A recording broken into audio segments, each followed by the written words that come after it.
दोस्तों, आज की कहानी ना आप लोगों की सोच बिल्कुल बदल देगा, ये मेरी वादा है। पर एक शर्त है, आपको ये कहानी पूरी सुनना पड़ेगा, देखना भी पड़ेगा, क्योंकि अगर आप स्किप कीजिएगा तो कुछ बहुत इंपॉर्टेंट मिस हो जाएगा और आपको समझ नहीं आएगा।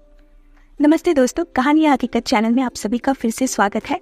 तो चलिए कहानी को स्टार्ट करते हैं। ये कहानी बहुत ज़्यादा दिलचस्प है और अंत में आपको एक वैल्यू मिलेगी, लेसन मिलेगी और आपका मेंटालिटी पूरी तरह से चेंज हो जाएगी। तो एंड तक बनी रहिएगा। चलिए कहानी को स्टार्ट कर।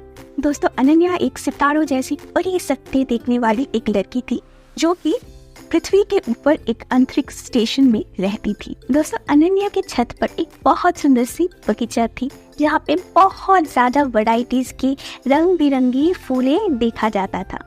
पर दोस्तों, वो अनन्या हर दिन रूटीन माफिक छत पे जाती थी।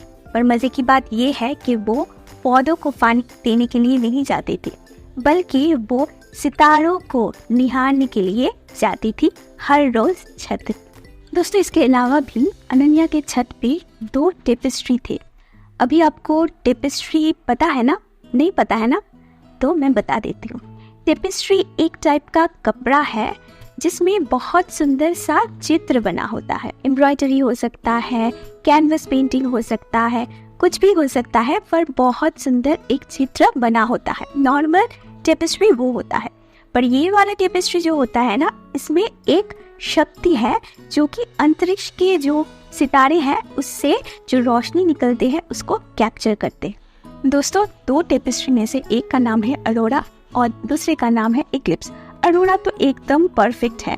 वो अंतरिक्ष में से जो भी सितारे हैं रंग बिरंगे रोशनी उससे कैप्चर करते हैं और पूरी जो अंतरिक्ष के स्टेशन है उसको एकदम लाइटेड बना के रखता है, तो उसका बहुत भाव है। और दूसरा जो है वो इक्लिप्स है। कुछ महीने पहले वो भी परफेक्ट था, पर अचानक एक दिन एक उल्का जो मेटियोर कहते हैं ना, वो एक दिन उसके ऊपर गिर जाते हैं और उसके बॉडी में एक छेद बना देते हैं, एक गोल सा एक बड़ा सा छेद बना देते हैं। तो उसके बाद क्या हुआ है, उसके बाद से ना वो ज़्यादा रोशनी कैप्चर नहीं कर पाता है और निटफल में उसका रोशनी अरोरा से बहुत ज़्यादा कम है। तो अरोरा का तो बहुत ईगो है, वो उसका तो बहुत फ्लाइट है। वो इक्लिप्स से कहते हैं कि इक्लिप्स, तुम तो मेरे से बहुत कम लाइट देते हो, तो अनन्या तुम्हें प्यार नहीं करती है, वो मुझसे ज़्यादा प्यार करती है और तुम तो एकदम फालतू हो, तुमसे कोई काम नहीं होता। तो इक्लिप्स तो बहुत ज़्यादा परेशान हो जाता है, वो बहुत दुखी है, उसको पता है उसका शॉर्टकमिंग, पर वो क्या करे। ये उसके साथ एक एक्सीडेंट हुआ है, इसका तो उसको पता नहीं था, वो क्या करे, इसीलिए वो बहुत ज़्यादा दुखी रहता था। एक दिन अंतरिक्ष के स्टेशन में से भी बहुत सारे लोग अनन्या को कंप्लेन किया कि ये इक्लिप्स को तुमने क्यों रखा है, ये तो कोई काम की नहीं है। पर अनन्या को पता है इसका असली राज, क्योंकि इक्लिप्स के पास जो पावर है वो किसी में नहीं है। तो एक दिन क्या हुआ, एक दिन वो अंतरिक्ष के जो स्टेशन है वहाँ एक हलचल मच गया था। लोगों को बहुत ज़्यादा पैनिक अटैक आया। क्यों पता है? क्योंकि एक दिन ऐसा आया जब सितारे आसमान पे नहीं थे, आसमान पूरी तरह से बादलों में ढका हुआ था और सितारों की रोशनी वो स्पेस स्टेशन में नहीं पहुंचा। तभी क्या हुआ, तभी अरोरा का जो रोशनी था वो तो सिर्फ सितारों में से आते थे, उसका तो खुद का कोई रोशनी है ही नहीं, तो वो तो पूरी तरह से अंधेरा पड़ गया था। तभी इक्लिप्स का जो पावर है वो निकल के आया। उसके पास एक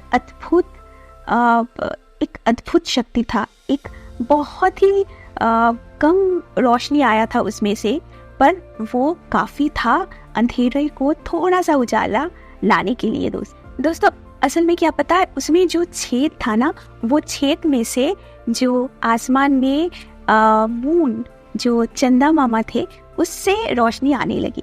तो उसको कहते हैं the glow of moon with LD. Eclipse में जो छेद थे जिसके लिए वो बहुत ज़्यादा परेशान थे और जिसके लिए लोग और अरोरा उसको कोसने लगे थे, वही मैजिक क्रिएट किया। वो जो लाइट है ना, वो बहुत ज़्यादा स्वीट था, वो बहुत ज़्यादा, शायद बहुत ज़्यादा उसमें रोशनी नहीं थे, पर जो लाइट था ना वो अंधेरे को बुझाने के लिए एकदम परफेक्ट था।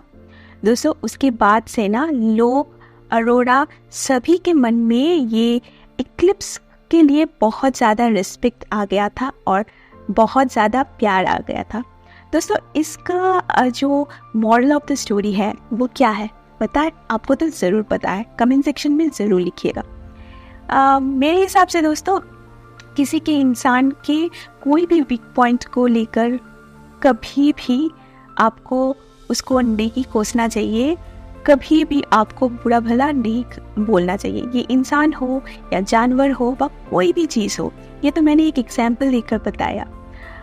सभी का कुछ चीज़ होता है जो यूनिक होता है। भगवान ने कुछ ना कुछ प्लान्स बनाया सभी के ऊपर, तो वो जो प्लान है उसके पीछे कुछ कारण।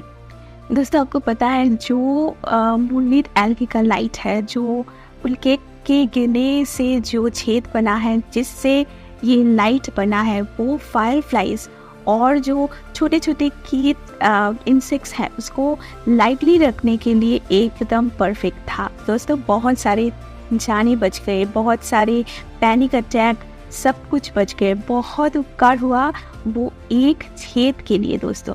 तो दोस्तों कभी भी किसी सिचुएशन के लिए या किसी वीक पॉइंट के लिए किसी को भी ब्लेम नहीं करना चाहिए। हमेशा याद रखिएगा सभी में से कोई यूनिक पॉइंट तो है दोस्तों। अगर नेगेटिव आपको लगे वो शायद एकदम सामने दिख रहा है वो नेगेटिव, इसके पीछे का जो रहस्य है या इसके पीछे का जो रीज़न है वो शायद आपको नहीं पता है। वो सब भगवान का प्लान है दोस्तों, यूनिवर्स का प्लान है। कब किसका क्या बुरे में से अच्छा निकल के आएगा आपको नहीं पता है। तो इसीलिए सभी को रिस्पेक्ट कीजिए, सभी का भला सोचिए और आपको भी भला होगा, सभी का भला होगा। ये बोलकर मैं ये कहानी में यहीं पर एंड करती हूँ। आप लोग सभी बहुत अच्छे रहिएगा, हेल्दी रहिएगा और ये कहानी कैसा लगा कमेंट सेक्शन में ज़रूर बताइएगा। अच्छा अगर लगा तो लाइक शेयर सब्सक्राइब ज़रूर कीजिएगा। आज के लिए नमस्ते, गुड नाइट और have a great day. Thank you, take care, bye bye.